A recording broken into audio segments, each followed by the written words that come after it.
في الحلقات اللي فاتت اتكلمنا عن التعرف على جرح الأب ومواجهة المشاعر وإعادة بناء الثقة بالنفس.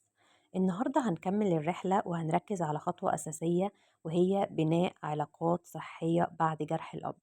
جرح الأب بيأثر على الطريقة اللي بنتعامل بيها مع الآخرين. ممكن يخلي الشخص يدخل علاقات فيها تعلق شديد أو انسحاب سريع أو خوف من الهجر. لازم نتعلم إزاي تبني علاقات قائمة على الاحترام والدعم، مش على خوف أو على الاحتياج الزائد. طب إزاي نعمل دوت؟ أول حاجة اختيار الناس الصح.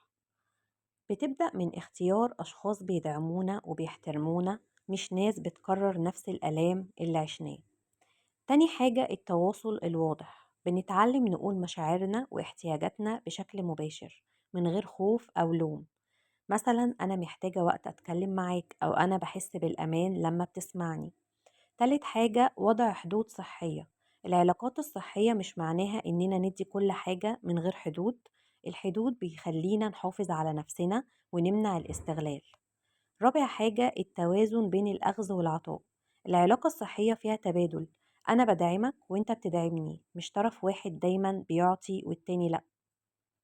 خامس حاجة التعافي داخل العلاقة. لما تلاقي العلاقة صحية بتستخدميها كمساحة للتعلم، ونلاحظ ازاي بنتصرف ونصلح الأخطاء وتبني ثقة أكبر.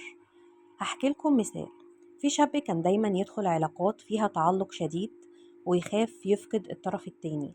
لما بدأ يشتغل على نفسه تعلم يحط حدود ويختار ناس بتدعمه.